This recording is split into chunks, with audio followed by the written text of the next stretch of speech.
आपको लोटा भर के जल चढ़ाने का फायदा क्या हुआ है?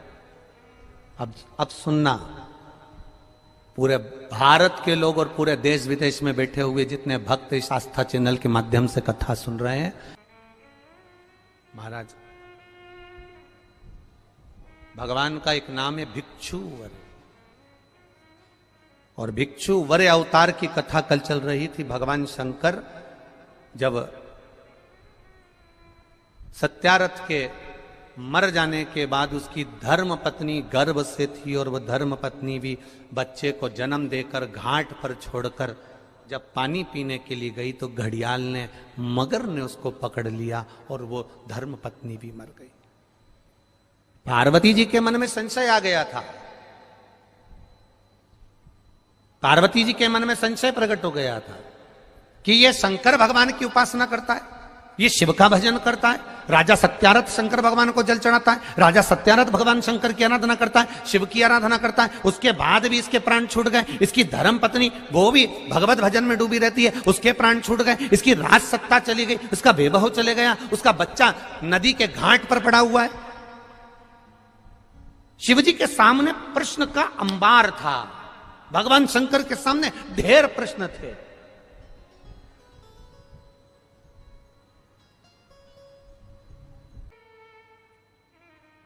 शिव का जो भक्त होता है वो विश्वास पर जीता है, भरोसे पर, दृढ़ता पर जीता है। दुनिया कुछ भी कहे, वो अपनी भरोसा, अपनी दृढ़ता शंकर के चरणों में रखता है, शिव के चरण।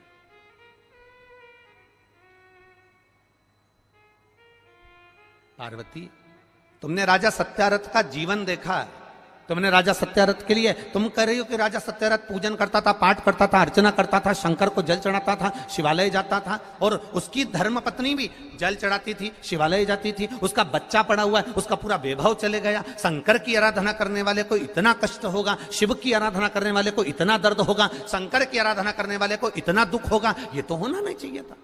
ये दुख कैसे आया?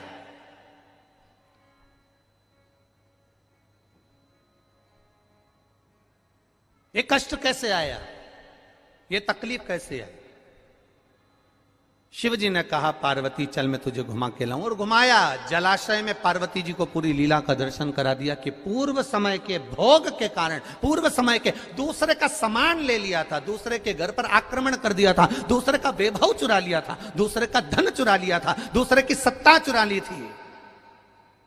इसलिए इस जन्म में भले मेरा भजन करा इसने, मुझ पर जल चढ़ाया इसने, मेरी आराधना करी इसने, पर पूर्व कर्म का भोग तो भोगना पड़ेगा। हम पहले भी कथा में कहे, तुम वेद पुराण को मानो ना मानो,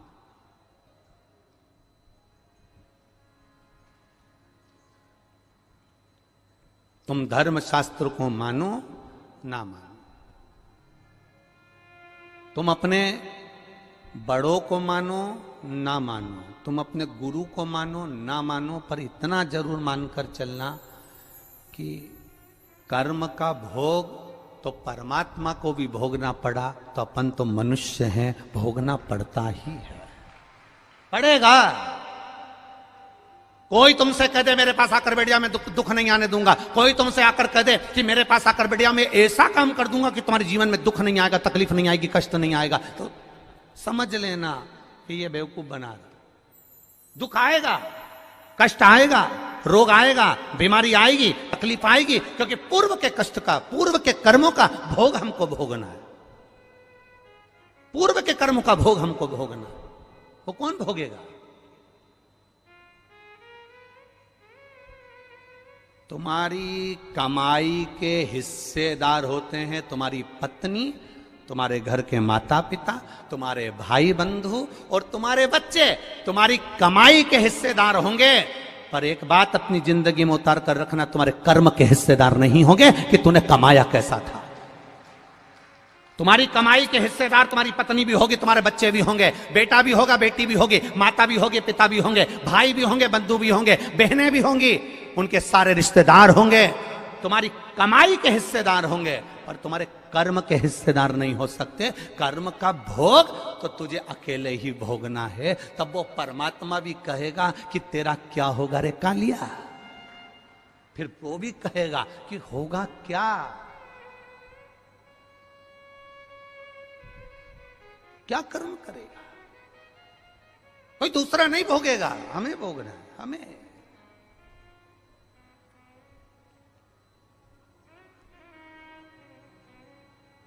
महाराज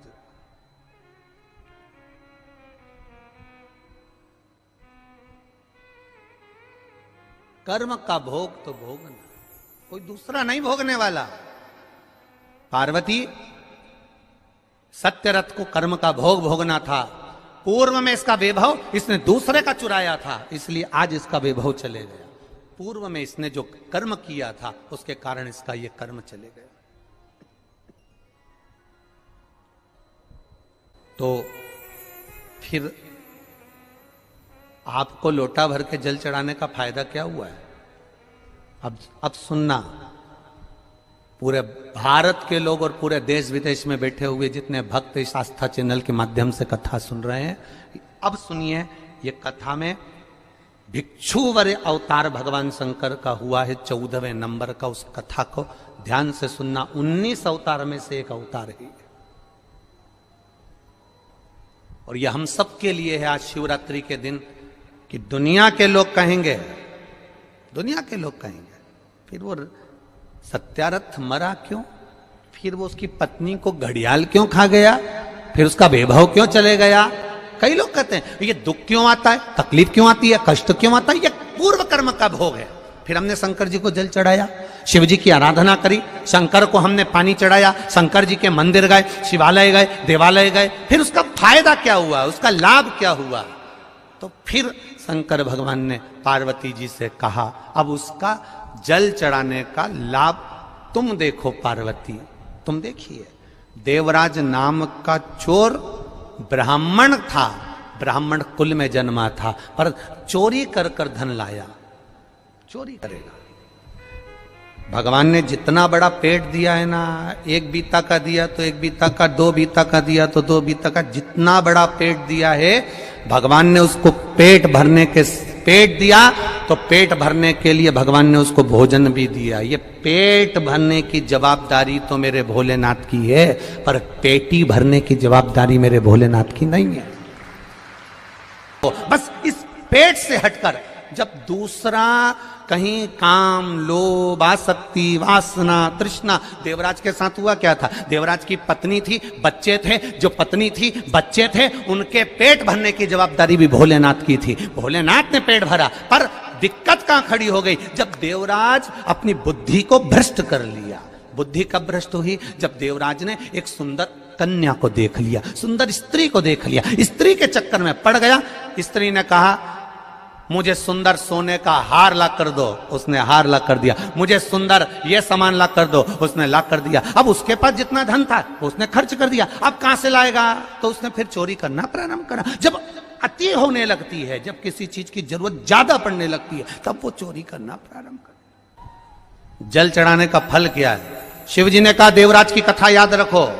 शंकर जी के मंदिर में चोरी कर का धन लेकर गया, वापिस लौट कर आया। आने के बाद बेलपत्री के वृक्ष के नीचे बैठा था और स्वास्थ्य खराब हुआ, शरीर में ताप पड़ा, बीमारी हो गई, रोग हो गया, मर गया।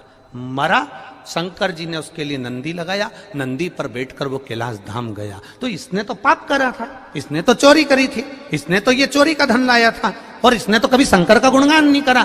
फिर मरकर इसको कैलाश धाम कैसे मिल गया? तो देवराज ने भी ये प्रश्न किया। तो भगवान शंकर नंदी पकड़कर जब चल रहे थे तो नंदी जी बोल दिए, सुन देवराज, ये तेरा पुण्य नहीं है, ये तेरा पुण्य नहीं है देवराज, जो तुझे मिल रहा है कैलाश धाम, ये पुण्य है तेरी बूढ़ी माँ का, जो रोज शंकर के मंदिर जाती थी, लोटा भर के जल चढ़ाती थी, उसका पुण्य बेटे के हिस्से में आ गया। मत्स्यवत क्यों चला गया? उसकी पत्नी क्यों चली गई? शंकर भगवान ने कहा यह कर्म का भोग था, कर्म का भोग, कर्म का भोग था। महाराज फिर लोटा भर जल चढ़ाने का फल क्या मिला इस सत्यरथ को। अब शिव जी ने कहा, सुन पार्वती, लोटा भर के जल चढ़ाने का फल क्या मिला। उसका फल ये है, अगर ये नारी गर्भ से होती, पानी पीने जाती और घड़ियाल इसको मार देता तो इसके घर में दिया जलाने वाला भी नहीं बचता, इसका पूरा वंश मिट जाता। इसके बच्चे का जन्म पहले करवाया, बच्चे का जन्म पहले करवा कर घाट पर सुलवाया। पानी पीने ये अकेली गई, इसको मगर ने पकड़ लिया, इसके बच्चे को संभाल कर रखा, क्योंकि इसने जो जल चढ़ाया था उस जल का फल ये मिलेगा कि इसके बच्चे को वापस वही वैभव फिर प्राप्त होगा। थोड़ा धैर्य रखना पड़ेगा, थोड़ा धीरज रखना पड़ेगा, थोड़ी सहनशीलता रखना पड़ेगी, थोड़ी आनंदता रखना पड़ेगी, थोड़ी सहजता रखना पड़ेगी। क्या देगा वो उसके ऊपर। आपका चढ़ाया हुआ एक लोटा जल क्या फल देता है, आपका चढ़ाया हुआ एक लोटा जल आपको क्या प्रदान करता है, ये आपको मालूम पड़ेगा कि आपने जो लोटा भर के जल चढ़ाया था उसका फल क्या मिला है, उसका आनंद क्या मिला है, उसका सुख क्या मिला है। शिव की कथा करें। पार्वती, अभी तुमने देखा कि सत्यारथ चले गया, अभी तुमने देखा कि उसकी धर्मपत्नी चली गई, अभी तुमने देखा कि उसका सारा वैभव चले गया। अब तुम पूछ रही हो कि शंकर भगवान को जल चढ़ाने का फल क्या है। अब मैं वो फल का दर्शन तुम्हें करा रहा हूं। और पार्वती, अब तुम रुको। इतने में माता पार्वती के सामने भगवान शंकर ने एक भिक्षुक का रूप धारण कर लिया, एक भिखारी का, एक भिक्षुक का रूप धारण करा। और भिक्षुक बनकर मेरा देव अधिदेव महादेव, भिक्षुक बनकर मेरा शंकर, भिक्षुक बनकर मेरा देव अधिदेव महादेव उस नदी के घाट पर पहुंच गए जहां पर राजा की धर्म पत्नी ने अपने बच्चे को जन्म दिया था। उस घाट पर पहुंचे। अब देखिएगा जरा एक लोटा जल का महत्व। इसलिए कहते हैं सारी समस्या का हल, सारी समस्या का हल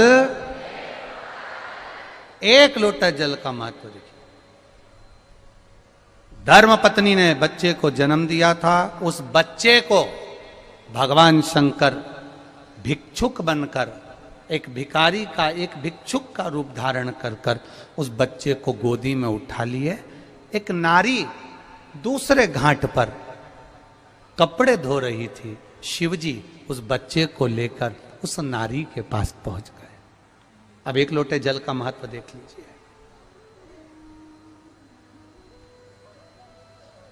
उस नारी के पास पहुंच गए मेरे भोलेनाथ। और मेरे देवाधिदेव महादेव जब उस नारी के पास में पहुंचे, मेरे देवाधिदेव महादेव ने आवाज लगाकर कहा, माता माता माता। इतने में कपड़े धो रही हुई उस नारी, कपड़े धो रही उस नारी ने जैसे ही आवाज सुनी, वस्त्र का जल धोते ही नदी के अंदर जो कपड़ा था उसने देखा, देखते से ही वो जल मेरे महादेव के ऊपर जाकर पड़ गया। हे शिव, ये आपकी कृपा है। अब जल कौन सा पड़ा भोलेनाथ जी पे? जल कौन सा पड़ा था? जो कपड़े धो रही थी वो बूढ़ी मां, और शिवजी बनकर गए भिक्षुवर, भिक्षा मांगने वाले, एक भिक्षुक बनकर एक भिखारी का रूप धर कर गए हैं मेरे भोलेनाथ। और जाकर खड़े हुए। अब देखिए जरा, बड़ा विचित्र बात है। शिवजी जाकर खड़े हुए, मां मां मां। शंकर जी ने आवाज लगाया। जैसे ही शिवजी ने आवाज लगाया, बूढ़ी मां ने जो पलटा, कपड़े का छींटा का पानी देवाधिदेव महादेव पर चला गया। कपड़े के छींटे का पानी महादेव पर गया।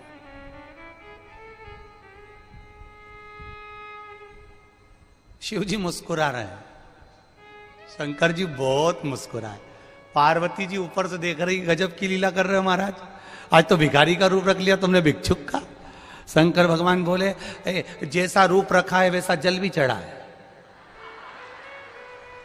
शिवजी बोले कि जैसा रूप रखा है ना वैसा जल भी चढ़ा है। ये जल कोई साधारण है क्या?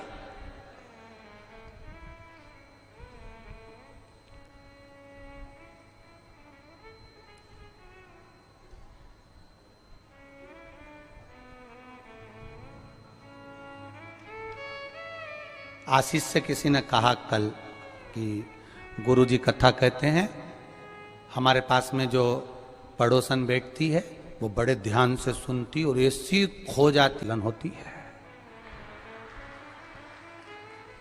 तो आशीष ने पूछ लिया,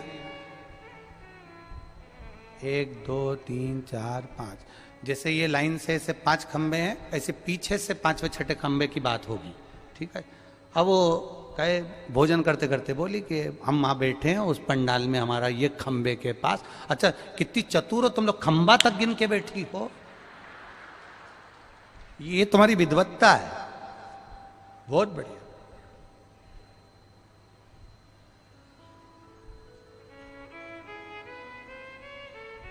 ये तुम्हारी विद्वत्ता है। आज एक माता जब दिखी आरती के समय पर, जब हम आरती कर आ रहे थे, तो खंबे में उसका जो तिलक था वो यहां से लाल कलर का ऐसा था और 2 पीले कलर का ऐसा था। तो हम थोड़ी देर रुककर पूछ लिए ये ऐसा क्यों है। कहने लगे कथा में बहुत सारे लोग खो रहे हैं तो हम सब ने डिजाइन ऐसी बना ली है, सभी की डिजाइन एक जैसी, कहीं तो मिलेंगे और ऐसे ही मिलेंगे, बस अपनी भी डिजाइन ऐसी ही है। जितने कथा सुनने आए हो ना, ये कहीं नहीं मिलोगे, कैलाश बाबा के दरवाजे पर, कैलाश अधिपति पर जरूर मिलोगे, ये निश्चित है। वो बुलाएगा महाराज। अब भिक्षुक बन गए, आप भिखारी का रूप ले लिए। शिव जी बोले अपने भक्त के उद्धार के लिए 1 लोटा जल जो चढ़ाया था उसके पिता ने, 1 लोटा जल जो उसकी माता ने चढ़ाया था, सारा वैभव उसका चले गया था। अब कोई बात नहीं, उस जल का कर मुझे चुकाना है, जल का कर मैं चुकाऊंगा। क्या दिया? अब भगवान शिव जी ने कह दिया, देवादिदेव महादेव ने कह दिया मां भिक्षाम दे, इतने में तो बुढ़िया को आ गया गुस्सा। अब शंकर भगवान ने भी जो रूप रखा था वो भी बूढ़े का रूप रखा था, बुजुर्ग का रूप रखा था। तो अब बुढ़िया को आया गुस्सा और बुढ़िया ने पलट कर, पहले तो वो छींटा दे दिया, पलट के बोली तेरी अपनी भी तो उम्र देख ले। अब महादेव तो महादेव खूब मुस्कुराए, हंसे, प्रसन्न हुए, क्योंकि शंकर का जो भक्त होता है वो बड़ा भोला होता है, बड़ा भोला। शिव जी ने देखा मेरा ओघड़ी, मेरा भोलेनाथ भिक्षु बनकर आया, भिक्षुक बनकर आया मेरा भोलेनाथ, और भिक्षुक बनकर मेरा विश्वनाथ जब सामने आकर खड़ा हो गया। मां कहती है क्या बात है बाबा? मां ने कहा, पूछा, शंकर भगवान बोले इस बच्चे को मैं आपको देना चाहता हूं। मां ने पूछा मैं इस बच्चे का क्या करूंगी? इतने में शंकर भगवान तुरंत कहते हैं इस बच्चे को तुम पाल पोस कर बड़ा करना, बाकी की जवाबदारी मेरी है। तो इतने में बूढ़ी मां बोली सारी जवाबदारी तेरी है तो तू इधर ले, फिर मुझे काय दे रहा है? नहीं, मां बच्चे को पाल पोस कर बड़ी करती है। दुनिया में केवल एक मां ऐसी होती है जो बच्चे को संस्कारित बनाने का कार्य करती है। पिता कमा कर लाकर दे सकता है, पिता कमाई कर कर लाकर दे सकता है, पिता अच्छी एजुकेशन दे सकता है, पिता अच्छे स्कूल में एडमिशन करा सकता है, पिता अच्छे कॉलेज में पढ़ा सकता है, पर घर की मां की जवाबदारी होती है कि बच्चों को संस्कार देना, बच्चों को ज्ञान देना और बच्चों को विद्वान बनाना। ये घर की माता की जवाबदारी है। पिता धन ला सकता है, दे सकता है, पर जवाबदारी मां की होती है। ये आपकी जवाबदारी है इसको पाल पोस कर बड़ा करना। तो इतने में बूढ़ी मां ने पूछ लिया तू क्या करेगा? अब इसको ये नहीं मालूम कि ये महादेव है, ये तो भिक्षुक है, तू क्या करेगा? शंकर भगवान बोले इसके भरण पोषण की जवाबदारी मेरी है। इतने में बूढ़ी मां ने कहा मेरे घर में जगह नहीं, छोटा सा झोपड़ा बना कर रह रही हूं, छोटा सा झोपड़ा। अब शिव जी ने कहा बाकी की जवाबदारी मेरी है, बुढ़िया को दिया। बुढ़िया ने कहा मैंने कपड़ा धो रही थी, इतना में तू आ गया और कपड़े का पानी तेरे पे पड़ गया, कपड़े का पानी तेरे पे पड़ गया।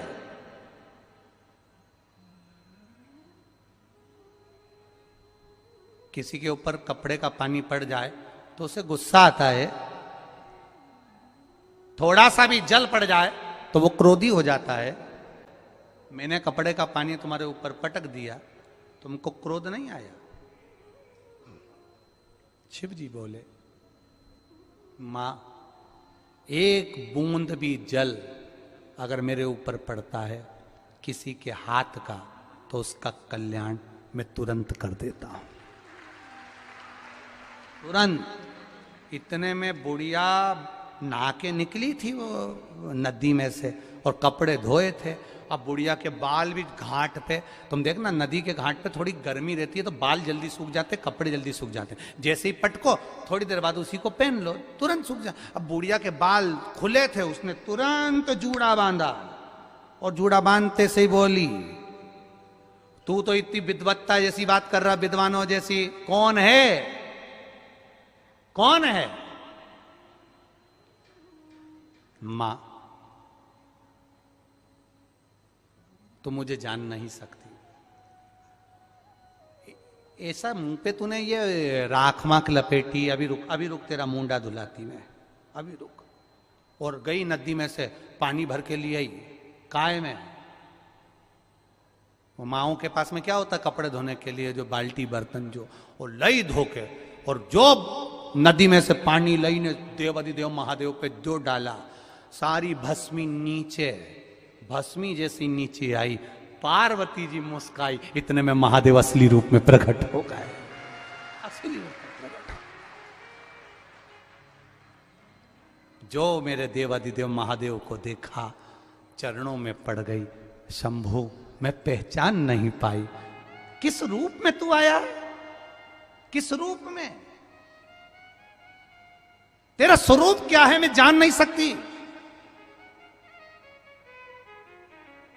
एक बात आपसे भी कहेंगे, क्यों बुलाया कुबेर भंडारी ने तुमको इतने इतने दूर से, ये हम भी नहीं जानते, पर एक बात जरूर जानते हैं कि वो जिसको बुलाता है, जिसको पकड़ता है, उसका हाथ कभी नहीं छोड़ता है, कभी नहीं छोड़ता। क्यों बुलाया उसने तुमको यहां, ये हम नहीं जानते। क्यों भिक्षुक बनकर मेरा देवाधिदेव महादेव गया, भिक्षु वर बनकर गया, 19 अवतार में से एक अवतार भिक्षु वर अवतार रखकर मेरा देवाधिदेव महादेव गया, पहुंचा, और जो जल पड़ा देवाधिदेव महादेव प्रकट हो गए, शिव जी प्रकट हुए। मां, मांग तुझे क्या चाहिए? मां ने कहा कुछ नहीं चाहिए, अब आपका दर्शन हो गया, बस इतनी कृपा करना, इस बच्चे को मैं पाल पोस कर बड़ा कर दूंगी। पर ये है कौन? उस मां ने पूछा, तुम्हारा क्या रिश्तेदारी है इससे, क्या संबंध है तुम्हारा इससे, क्या संबंध? कई लोग कहते हैं सियोर वाले महाराज जी से तुम्हारा कोई संबंध है क्या, कोई रिश्तेदारी है क्या? तो दुनिया के लोग कह देते हैं रिश्तेदारी तो एक ही है, बस वो रिश्तेदारी कोई नहीं जान सकता, वो है जो महादेव का है वो हमारा है, और जो हमारा है वो महादेव का है। इससे बढ़कर कोई संबंध नहीं हो सकता, इससे बढ़कर कोई रिश्तेदारी नहीं हो सकती।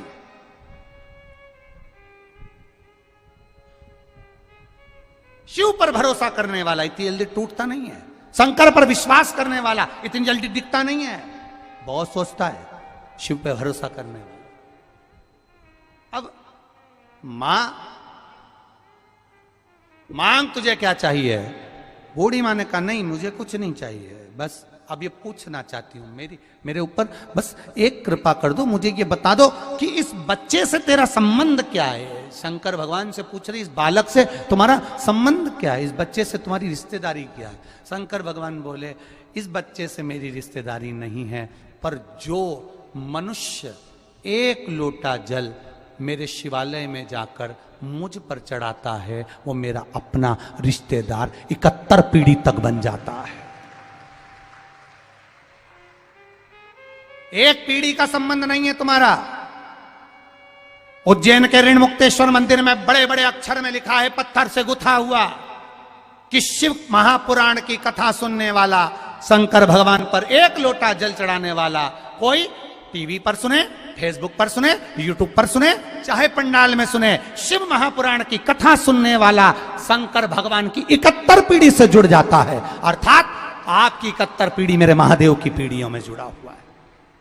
71 पीढ़ी आपकी मेरे महादेव से जुड़ी हुई है। अब ये जल इसके पिता ने चढ़ाया, ये जल इसकी माता ने चढ़ाया, वही जल का फल मुझे देना है, उस जल का फल मुझे देना है। वो इसके पिता ने मेरे मंदिर में सफाई करी है, इसके पिता ने मेरे मंदिर में दीप लगाया है, इसके पिता ने मेरे मंदिर में बैठकर मेरा गुणगान करा है। उस गुणगान को मैं खाली नहीं जाने देता। उसने अपने कर्म का भोग भोगा तो वो मरकर चले गया, अपने कर्म के भोग के कारण उसका बेबहू चले गया, उसके कर्म के भोग के कारण उसकी पत्नी चली गई, पर उसके जल चढ़ाने का फल अब मुझे देना है। वो कहे भोले बाबा तेरी नौकरी सबसे बढ़िया, सबसे खरी, तेरे दरवाजे की चाकरी सबसे बढ़िया है, सबसे खरी। जब से तेरा गुलाम हो गया तब से मेरा भी नाम हो गया, जब से तेरा गुलाम हो गया तब से मेरा भी नाम हो गया, वरना औकात क्या थी मेरी, सबसे बढ़िया है, सबसे खरी। मेरे बाबा तेरी नौकरी सबसे बढ़िया ये सबसे खरी। उसके बराबर कोई नौकरी नहीं, उसके बराबर कोई फल नहीं। महाराज शिव तत्व को जानो। श्री शिवाय नमस्ते।